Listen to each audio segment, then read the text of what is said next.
तो हम स्टार्ट करते हैं फूड की डेफिनेशन। वह रासायनिक पदार्थ, साथ के साथ आप लिख सकते हैं, जो सजीव शरीर को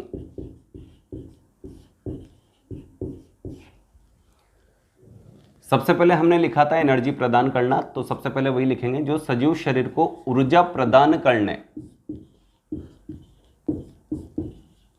के साथ साथ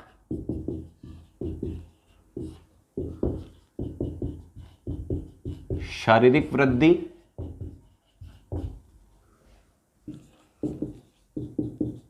व शारीरिक मरम्मत गुमा उपापचयी क्रियाओं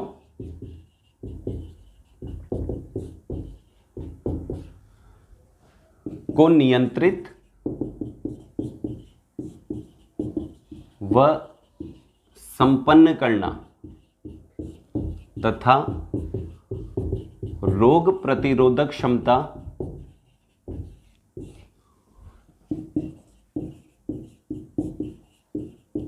प्रदान करने का कार्य करता है। भोजन कहलाता है। देखिए स्टूडेंट्स, हम शुरू से जो पढ़ रहे हैं कि फूड क्या होता है, हम जैसा जानते हैं कि एनर्जी प्रदान करता है, इसके अलावा इसके अन्य भी फंक्शन है, वो हम डेफिनेशन में लिख चुके हैं। वह रासायनिक पदार्थ जो सजीव शरीर को ऊर्जा प्रदान करने के साथ साथ, जो हमने पहला फंक्शन लिखा था एनर्जी प्रदान करना, सेकंड फंक्शन लिखा था शारीरिक वृद्धि व शारीरिक मरम्मत प्रदान करना, तीसरा फंक्शन लिखा था उपापचयी क्रियाओं को नियंत्रित व संपन्न करना, और चौथा फंक्शन लिखा था हमने रोग प्रतिरोधक क्षमता प्रदान करना आदि का कार्य संपन्न करता है या कार्य करता है, भोजन कहलाता है। ये तो हुई फूड की डेफिनेशन।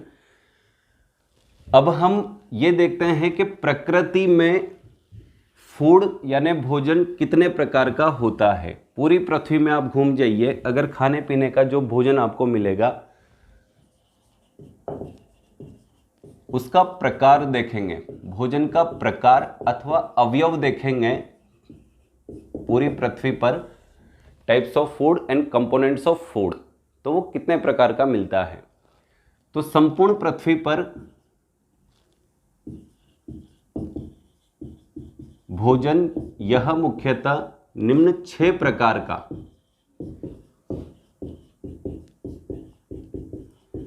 होता है। अब 6 प्रकार का कौन कौन से हैं, हम एक बार नाम देख लेते हैं। सबसे पहले शर्करा, जिसे हम इंग्लिश में कार्बोहाइड्रेट कहते हैं। सेकंड नंबर पर है अपने पास वसा ओब्लिक लिपिड। तीसरे नंबर पर अपने पास प्रोटीन। 4 नंबर पर विटामिन्स। 5 नंबर पर खनिज लवण और 6 नंबर पर जल, वाटर। एक बार फिर देख लीजिए, 6 प्रकार का फूड इस पूरी पृथ्वी पे आपको मिलेगा। सबसे पहले है कार्बोहाइड्रेट, जिसे हम शर्करा भी कहते हैं, देन लिपिड वसा, तीसरे नंबर पर है प्रोटीन्स, फोर्थ है विटामिन्स, 5वां है खनिज लवण जिसे मिनरल्स कहते हैं, और आखिरी है जल, वाटर। इन 6 प्रकार के फूड की जानकारी हम स्टेप बाय स्टेप पढ़ेंगे, लेकिन उससे पहले थोड़ा सा जो इसका बेसिक है वो अपन क्लियर कर लेते हैं।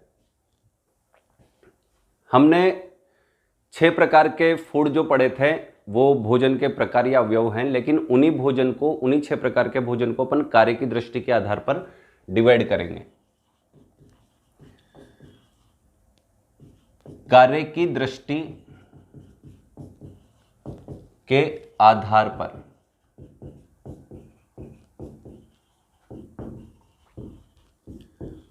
भोजन के प्रकार, यानी जो भोजन 6 प्रकार के हम पढ़ रहे हैं उनके कार्य करने के आधार पर उनको भी 3 भागों में डिवाइड किया है मुख्य रूप से, जिसमें सबसे पहले अपन पढ़ने वाले हैं ऊर्जा प्रदान करने के आधार पर भोजन के प्रकार।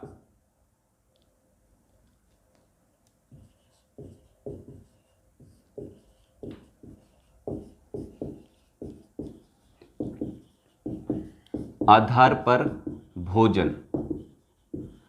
अब हमने जो 6 प्रकार के फूड पढ़े हैं उसमें से जो स्टार्टिंग 3 प्रकार के फूड है वो हमें ऊर्जा प्रदान करने का कार्य करते हैं, नंबर 1, नंबर 2 एंड नंबर 3।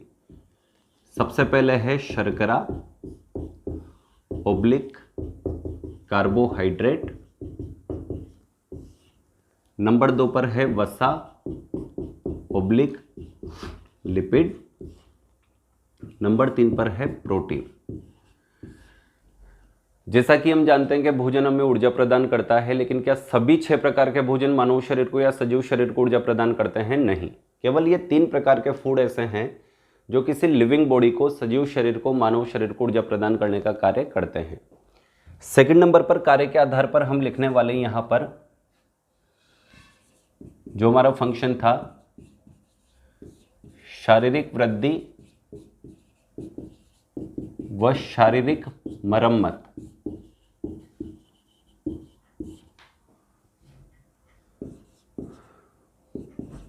प्रदान करने वाले भोजन।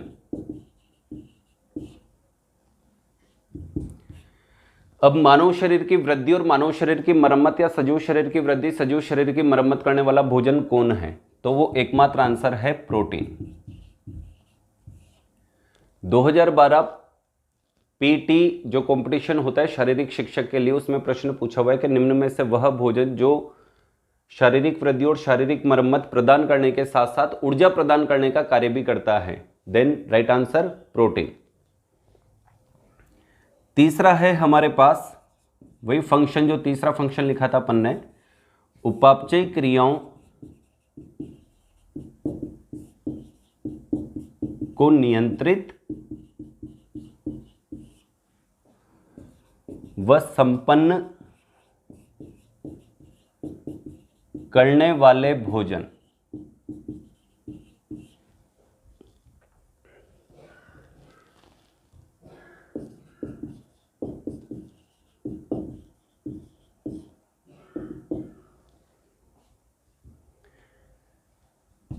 उपापचयी क्रियाओं को नियंत्रित और संपन्न करने वाले भोजन भी 3 प्रकार के हैं। देखो 6 प्रकार के फूड में से स्टार्टिंग के जो 3 प्रकार के फूड है वो मानव शरीर को ऊर्जा प्रदान करने का कार्य करते हैं, और जो 6 प्रकार के भोजन में से आखिरी 3 प्रकार के भोजन हमने लिखे, जिस सीक्वेंस में लिखे, वो आखिरी 3 प्रकार के भोजन सजीव शरीर की उपापचयी क्रियाओं को नियंत्रित और संपन्न करने का कार्य करते हैं।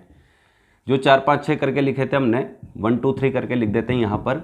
उनमें सबसे पहले लिखा था हमने विटामिन, देन खनिज लवण मिनरल्स, और लास्ट वाला था जल। एक बार फिर देख लो, भोजन के जो कार्य होते हैं, ऊर्जा प्रदान करना, शारीरिक वृद्धि, शारीरिक मरम्मत प्रदान करना, उपापचयी क्रियाओं को नियंत्रित और संपन्न करना, रोग प्रतिरोधक क्षमता प्रदान करना। टोटल फूड होता है 6 प्रकार का, जिसमें सबसे पहले हमने पढ़ा कार्बोहाइड्रेट, सेकंड नंबर पे हमने पढ़ा वसा लिपिड, तीसरे नंबर पे हमने पढ़ा प्रोटीन्स, चौथे नंबर पे पढ़ा विटामिन्स, 5वें नंबर पे पढ़ा खनिज लवण और 6 नंबर पे पढ़ा जल। अब हम इस 6 प्रकार के फूड का बेसिक यहाँ पे क्लियर कर लेते हैं, ताकि जो चैप्टर्स हम स्टेप बाय स्टेप पढ़ेंगे, कार्बोहाइड्रेट, वसा, प्रोटीन, विटामिन, खनिज लवण और जल, उसमें आपको किसी भी प्रकार की दिक्कत ना हो, एक सहूलियत प्रदान हो जाए इस बेसिक के द्वारा। साथ के साथ नोट भी करते रहें, जितना भी मैं लिख रहा हूँ एज ए नोट्स आपको लिखा भी रहा हूँ, तो सभी स्टूडेंट इसे साथ के साथ नोट करते रहें।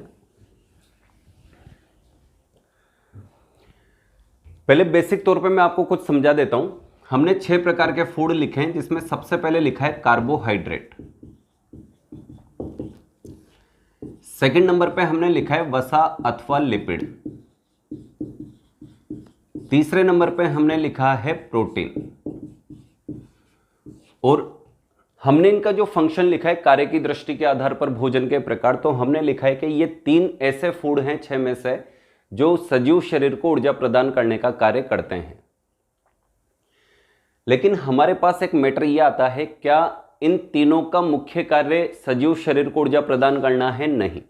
मुख्य शब्द जब भी जुड़ जाए तो ऊर्जा प्रदान करने की मुख्य जिम्मेदारी इन 3 में से केवल 2 के पास है, और वो 2 जने कौन हैं? जो स्टार्टिंग दोनों लिखे हुए हैं, इनका मुख्य कार्य ऊर्जा प्रदान करना है।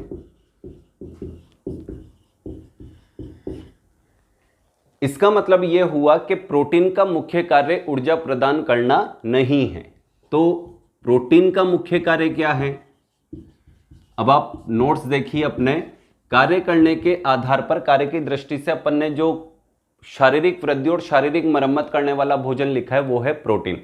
तो प्रोटीन का मुख्य कार्य ऊर्जा प्रदान करना न होकर शारीरिक वृद्धि व शारीरिक मरम्मत प्रदान करना है।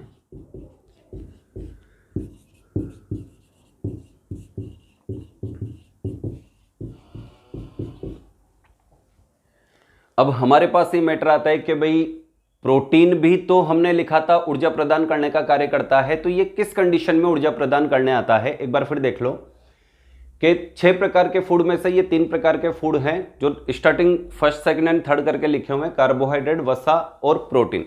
इन तीनों का कार्य हमने लिखा है ऊर्जा प्रदान करना, लेकिन इन तीनों में से मुख्य कार्य, एनर्जी प्रदान करने का मुख्य कार्य इन तीनों में से केवल 2 के पास है, और वो है स्टार्टिंग के दोनों, कार्बोहाइड्रेट और वसा या लिपिड।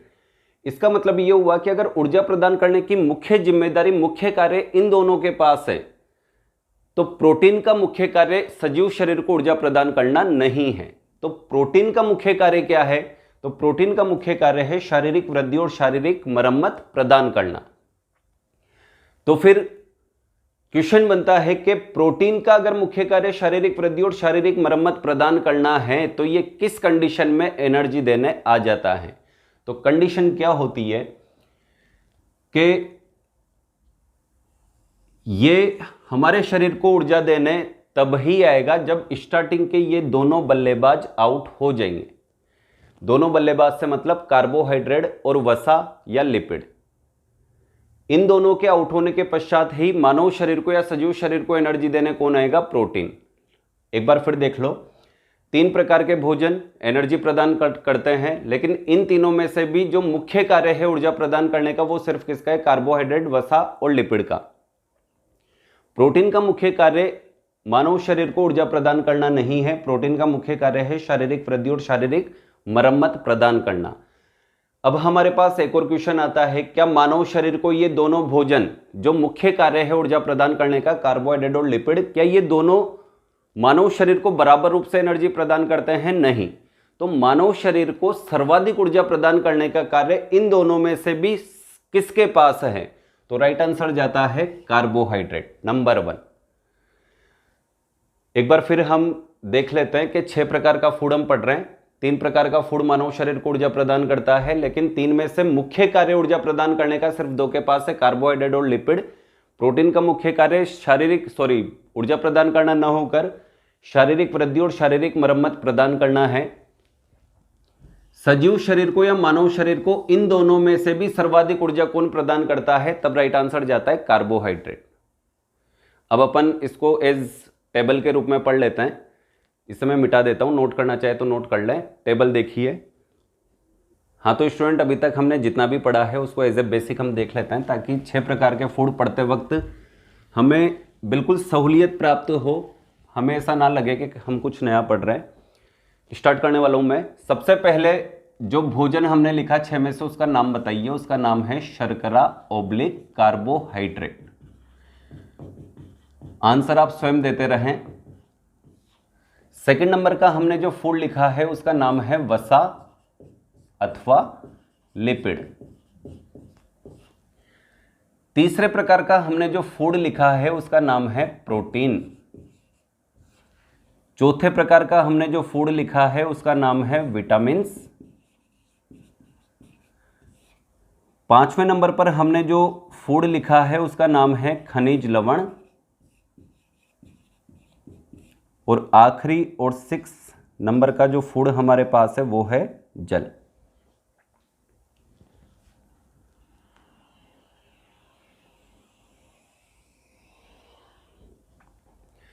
सबसे पहले एक प्रश्न का आंसर दीजिए कि ग्लूकोज का फॉर्मूला क्या होता है? C6H12O6। अगर आपसे पूछा जाए कि ये ग्लूकोज सामने लिखे हुए 6 प्रकार के फूड में से किस प्रकार का फूड है, तो अपना आंसर जाता है कि ये एक प्रकार की शर्करा या कार्बोहाइड्रेट होता है। इस फॉर्मूले से हमें कार्बोहाइड्रेट की ये जानकारी प्राप्त होती है कि कार्बोहाइड्रेट 3 एलिमेंट से बनी हुई संरचना है, जिसमें एक कार्बन, एक हाइड्रोजन और एक ऑक्सीजन नामक तत्व पाया जाता है। अब कार्बन, हाइड्रोजन और ऑक्सीजन का रेशो कितना होता है, तो हमें पता चला 6-12-6 यानी 1:2:1। ये लिख दिया यहां पर। कार्बोहाइड्रेट शर्करा 3 एलिमेंट से मिलकर बनी होती है, CHO, कार्बन, हाइड्रोजन, ऑक्सीजन, और इनका जो रेशो है वो फिक्स है 1:2:1। प्रश्न काफी सीधा सा दिखाई देता है कि कार्बोहाइड्रेट में CHO का जो अनुपातिक मान होता है वो कितना होता है, रेशो कितना होता है, 1:2:1। लेकिन कई कंपटीशन में इसको कुछ इस तरह से पूछा जाता है, स्टूडेंट इसको भी गलत कर देते हैं। देख लो, कार्बोहाइड्रेट में उपस्थित कार्बन, ऑक्सीजन व हाइड्रोजन का अनुपात मान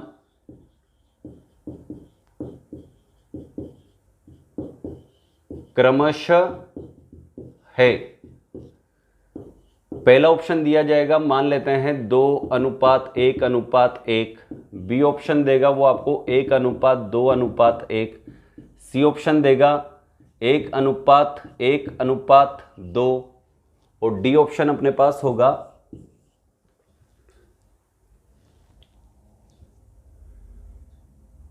2:1:3। ऐसा हम देख लेते हैं, 4 ऑप्शन आपके पास हैं। अब कंपटीशन की आप तैयारी कर रहे हैं तो कंपटीशन में एक बात हमेशा ध्यान रखना कि जो आंसर पहले से आपके दिमाग में सेट है वो कभी भी जल्दीबाजी में देने की कोशिश मत करना। सबसे पहले प्रश्न को आराम से पढ़ना और आंसर वही देना जो प्रश्न पूछ रहा है। कई स्टूडेंटों के दिमाग में पहले से सेट है कि कार्बोहाइड्रेट का अनुपातिक मान 1:2:1 होता है, जल्दीबाजी में आंसर भी दे दिया। बाहर एग्जाम हॉल के बाहर निकले, पता चला कि इसका आंसर 1:2:1 नहीं है। आंसर क्या होगा, तो डिपेंड करता है इस पे क्रमशः। ये शब्द जब भी आ जाए तो अपने को थोड़ा सा रुक जाना है, देख लेना है कि कुछ न कुछ इसमें लॉजिक जुड़ा हुआ है। तो कार्बोहाइड्रेट में उपस्थित सबसे पहले इसने दिया है कार्बन, फिर दिया है ऑक्सीजन, फिर दिया है हाइड्रोजन। कार्बन, ऑक्सीजन, हाइड्रोजन का अनुपात मान क्रमशः कितना है, यहां से उठा लीजिए। कार्बन है 1, ऑक्सीजन भी 1 और हाइड्रोजन है 2, यानी राइट आंसर अपना जाने वाला है 1:1:2 मीन्स सी। तो ये छोटी छोटी गलतियां जो स्टूडेंट करते हैं कंपटीशन में वो आप लोग ना करें। आगे देखिए, कार्बोहाइड्रेट के बाद हम चलते हैं वसा की तरफ। एक बार फिर आपको एक ऐसा फूड दिया जा रहा है कि आपसे कहा जा रहा है कि इसको भी चेक करके बताइए कि भाई ये 6 में से किस प्रकार का भोजन है। आपने चेक भी किया, आपको इसमें भी कार्बन, हाइड्रोजन और ऑक्सीजन मिल गया। कार्बन, हाइड्रोजन, ऑक्सीजन मिलने के बाद आपका माइंड एक बार जा सकता है कि ये तो कार्बोहाइड्रेट है, लेकिन कार्बोहाइड्रेट होने के लिए CHO के बाद अपने को एक और चीज देखनी है, 1:2:1। हमने जब ये चेक किया कि यहां पे CHO तो दिख रहा है, मिल रहा है, लेकिन इसका आनुपातिक मान C 1:2:1 नहीं है। लेकिन एक चीज हमें यहां पर फिक्स मिली कि वसा में जो ऑक्सीजन की मात्रा है वो शर्करा या कार्बोहाइड्रेट की तुलना में हमेशा कम पाई जाती है। ऑक्सीजन की मात्रा हमेशा कम पाई जाती है किसकी तुलना में, कार्बोहाइड्रेट। तो जब भी आपको CHO मिल जाए, अनुपात मान 1:2:1 ना मिले तो समझ जाना, और ऑक्सीजन लेवल कार्बोहाइड्रेट की तुलना में कम मिले तो समझ जाना कि वो लिपिड है। तो स्टूडेंट जब भी आपको कार्बन, हाइड्रोजन, ऑक्सीजन के साथ 1:2:1 मिल जाए, इसका मतलब वो कार्बोहाइड्रेट है। और कार्बन, हाइड्रोजन, ऑक्सीजन का रेशो 1:2:1 न मिलकर केवल ये 3 एलिमेंट मिले, ऑक्सीजन लेवल कार्बोहाइड्रेट की तुलना में कम मिले, तो समझ जाना कि ये लिपिड है। हमें एक तीसरा फूड और दिया जा रहा है, उसको भी हमने टेस्ट किया कि भाई ये कार्बोहाइड्रेट है, वसा है, प्रोटीन है क्या, तो हमें उसको चेक करने के दौरान 3 एलिमेंट मिल गए CHO। तो हमारा ध्यान आकर्षित हुआ कि या तो ये कार्बोहाइड्रेट है या फिर ये लिपिड है। अगर हमें सिर्फ 3 एलिमेंट मिलते, 1:2:1 मिलता, तो हम 100% कहते कि ये कार्बोहाइड्रेट है। हमें CHO केवल 3 एलिमेंट मिलते CHO, लेकिन 1:2:1 न मिलकर ऑक्सीजन लेवल कार्बोहाइड्रेट की तुलना में हमेशा कम मिले, तो हम 100% कहते कि ये लिपिड है। लेकिन इस बार हमें क्या मिला, CHO के अलावा एक 4th एलिमेंट भी मिल गया।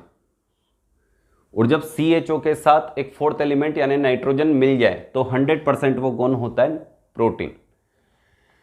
दुनिया में जितने भी प्रोटीन हैं उनमें आपको ये 3 एलिमेंट के अलावा 4था एलिमेंट जरूर मिलेगा, नाइट्रोजन। यानी कन्फर्म है प्रत्येक प्रोटीन के पास ये 4 एलिमेंट होते हैं।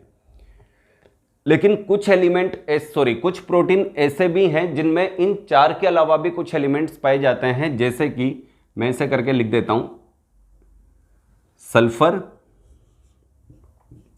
फॉस्फोरस, और कुछ प्रोटीन्स में जिंक भी मिल जाता है, कुछ प्रोटीन्स में कॉपर भी मिल जाता है आदि। काफ़ी है। तो प्रत्येक प्रोटीन, दुनिया में जितने भी प्रोटीन हैं उनमें 4 एलिमेंट आपको 100% मिलेंगे, CHO के अतिरिक्त एक नाइट्रोजन। ठीक, 4 एलिमेंट जरूर मिलेंगे। और कुछ प्रोटीन्स में इन 4 के अलावा सल्फर भी हो सकता है, फॉस्फोरस हो सकता है, जिंक हो सकता है, कॉपर हो सकता है। हम फिर आगे की तरफ बढ़ते हैं। विटामिन्स वर्तमान में 20 के करीबन खोजे जा चुके हैं, लेकिन मुख्य रूप से आज भी वही 6 प्रकार के हैं, vitamin A, vitamin B, vitamin C, vitamin D, vitamin E, vitamin K। तो हम जितने भी विटामिन की स्टडी करेंगे तो हम एक चीज़ देखते हैं कि प्रत्येक विटामिन में कार्बन और हाइड्रोजन, ये 2 एलिमेंट 100% पाए जाते हैं। अब आप इन 4 प्रकार के फूड को देखिए। कार्बोहाइड्रेट में कार्बन है, लिपिड के पास भी कार्बन है, प्रोटीन के पास भी कार्बन है, विटामिन के पास भी कार्बन है। केवल कार्बन होने के कारण हम इन्हें कार्बनिक नहीं कह सकते। कार्बनिक की डेफिनेशन होती है कि ऐसे कंपाउंड्स या यौगिक जिसमें कार्बन के साथ साथ हाइड्रोजन भी प्रेजेंट हो, तब उन यौगिकों को हम कार्बनिक यौगिक के नाम से जानते हैं। एक बार फिर देख लो, कार्बोहाइड्रेट में आपको कार्बन हाइड्रोजन दोनों एलिमेंट दिखाई दे रहे हैं, लिपिड में भी कार्बन हाइड्रोजन दोनों एलिमेंट दिखाई दे रहे हैं, प्रोटीन में भी कार्बन के साथ हाइड्रोजन दिखाई दे रहा है, और विटामिन में भी कार्बन के साथ हाइड्रोजन दिखाई दे रहा है। इसका मतलब ये 4 प्रकार के फूड अभी तक जो हमने पढ़े हैं, इनको मैं इस डॉटेड लाइन में ले लेता हूं।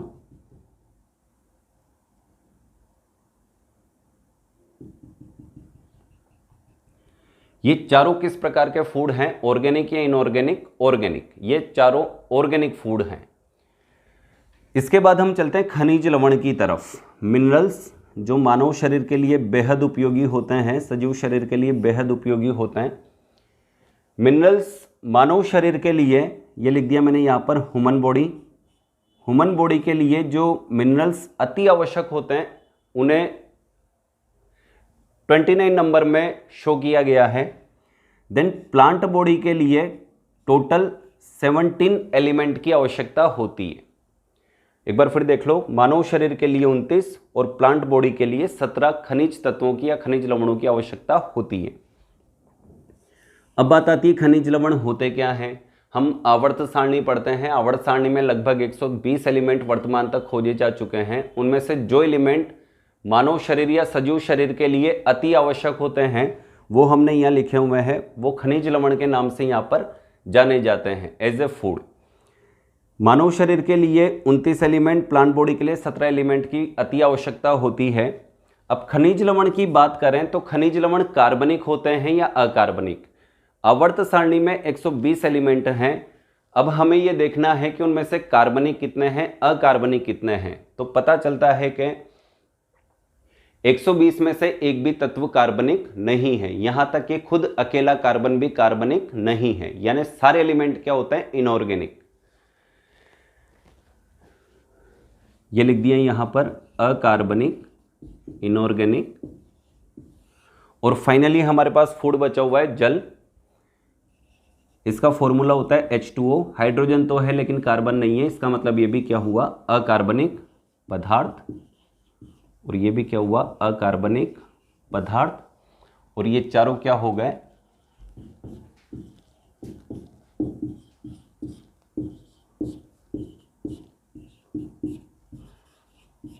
और ये हमारी पहली ट्रिक कंप्लीट हुई।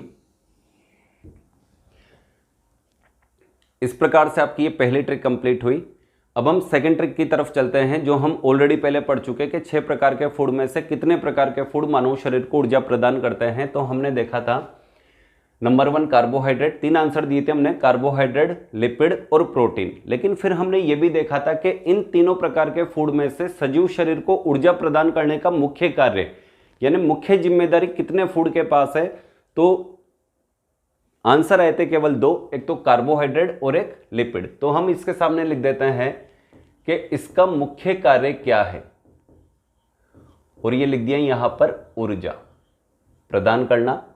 लिपिड के सामने भी हमने लिखा मुख्य कार्य, मेन फंक्शन, और इसके सामने भी लिख दिया ऊर्जा प्रदान करना। फिर हमने पढ़ा था कि अगर इन दोनों का मुख्य कार्य मानव शरीर को ऊर्जा प्रदान करना है तो प्रोटीन का मुख्य कार्य क्या है। हमें पता चला था कि प्रोटीन का मुख्य कार्य सजीव शरीर की शारीरिक वृद्धि व शारीरिक मरम्मत करना है। लेकिन हमने यह भी पढ़ा था कि यह मुख्य कार्य करने के अलावा एक और कार्य संपन्न करता है, और वो है मानव शरीर या सजीव शरीर को ऊर्जा प्रदान करना। तो हम लिख देते हैं यहां पर इसका अन्य कार्य, और अन्य कार्य के सामने लिख रहे हैं मानव शरीर को या सजीव शरीर को ऊर्जा प्रदान करना। लेकिन यह ऊर्जा देने कब आता है, जब इससे पहले कि जो मुख्य बल्लेबाज हैं दोनों वो हमारे शरीर से आउट हो जाएं। और पहला बल्लेबाज कौन, जो सर्वाधिक ऊर्जा देता है, कार्बोहाइड्रेट। जब ये आउट हो जाएगा तो एनर्जी देने का काम कौन करेगा, सेकंड बल्लेबाज, वो भी आउट हो जाएगा। तब जाकर मानव शरीर को ऊर्जा देने कौन आएगा, प्रोटीन।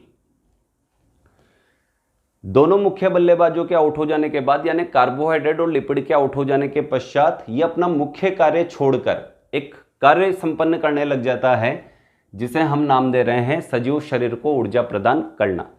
अब ये कार्बोहाइड्रेट, लिपिड हमारे शरीर से कैसे आउट होते हैं, जब हम कार्बोहाइड्रेट और लिपिड नाम का टॉपिक पढ़ेंगे उसमें ये क्लियर हो जाएगा।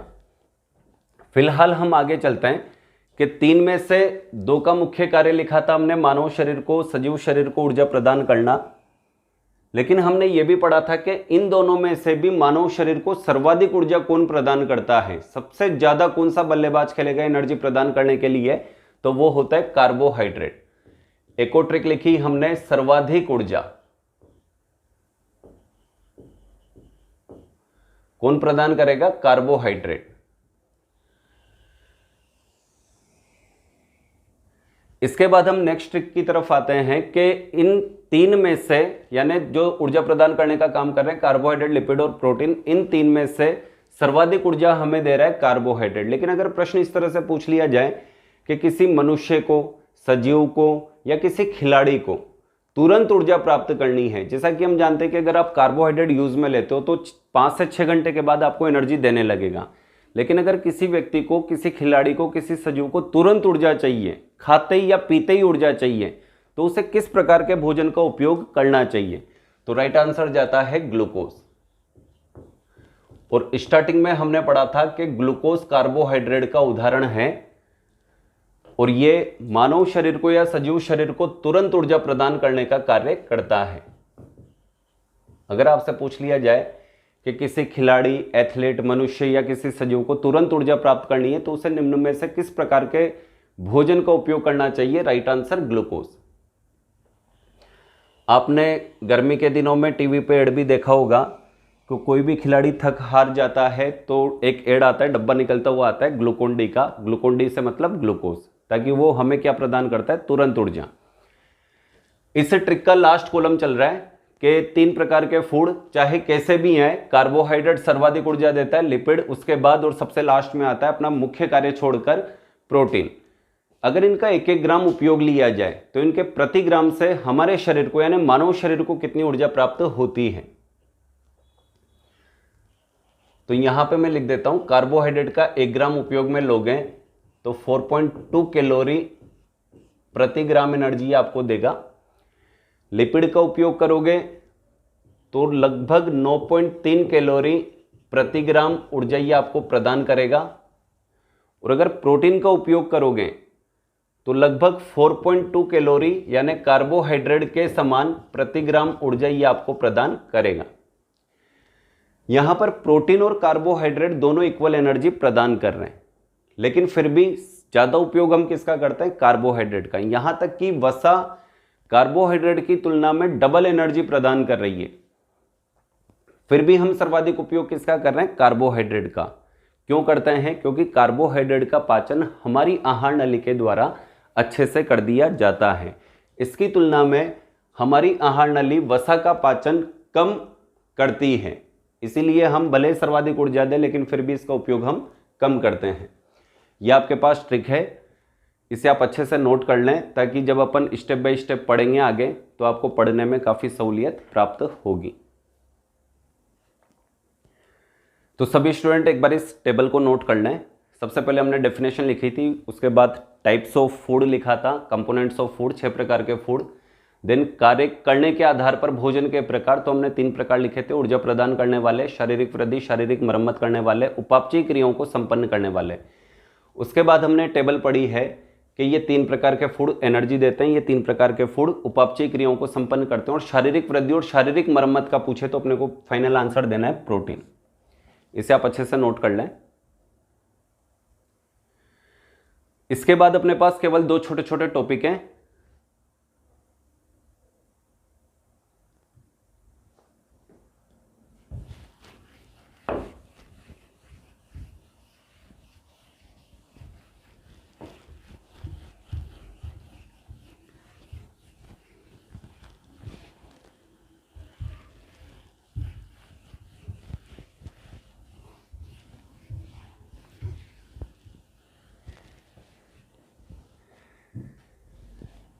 दो नोट करके पढ़ेंगे अपन यहाँ पर, जो कई बार कंपटीशन में प्रश्न पूछे जाते हैं। सबसे पहला प्रश्न है कि प्रति ग्राम ऊर्जा प्रदान करने के आधार पर इन फूड्स का क्रम लिखिए। तो मैं यहाँ लिख देता हूँ नोट।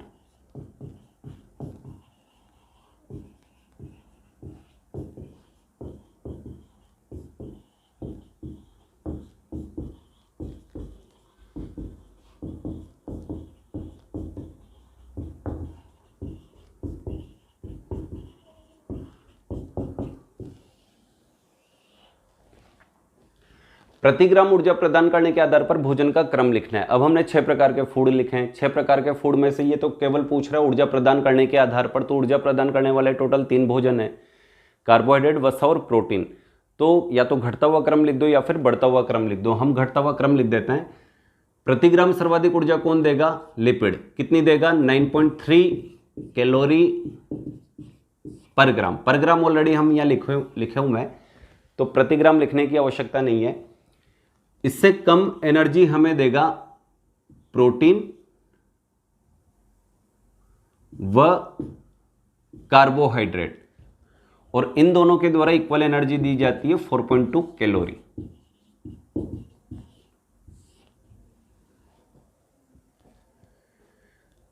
ये लीजिए, इसको भी आप नोट कर लें। इसके बाद हमारे पास नेक्स्ट नोट है, मानव शरीर को ऊर्जा प्रदान करने के आधार पर क्रम।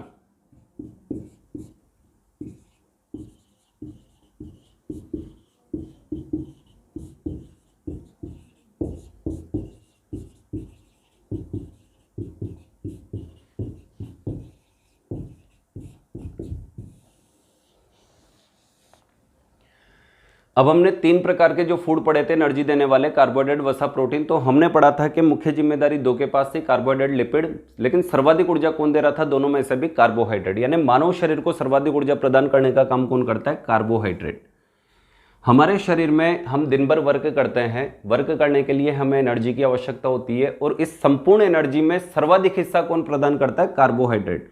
यानी हमारी बॉडी में अगर 100% एनर्जी है, मान लेते हैं कि जितनी भी एनर्जी वो 100% है, तो उस 100% एनर्जी का अकेला 60 to 80% एनर्जी हम किससे प्राप्त करते हैं? कार्बोहाइड्रेट से। इससे कम एनर्जी जब ये आउट हो जाएगा हमारी बॉडी से, तो उस कंडीशन में मानव शरीर को एनर्जी देने का काम कौन करने लग जाती है? लिपिड, वसा, एल। और ये हमें 20 to 30% एनर्जी प्रदान करती है दिन भर में। जो 100% एनर्जी उसमें से सर्वाधिक हिस्सा किसका है? कार्बोहाइड्रेट। सेकंड नंबर पे 20 to 30% हिस्सा कौन प्रदान करती है? लिपिड। लेकिन जब ये लिपिड भी हमारी बॉडी से किसी वजह से आउट हो जाए, तो फिर थर्ड नंबर पे एनर्जी देने आएगा प्रोटीन। और ये मानव शरीर को लगभग 10 से 20% एनर्जी प्रदान करता है। इन दोनों नोट को आप कंप्लीट लिख लीजिए।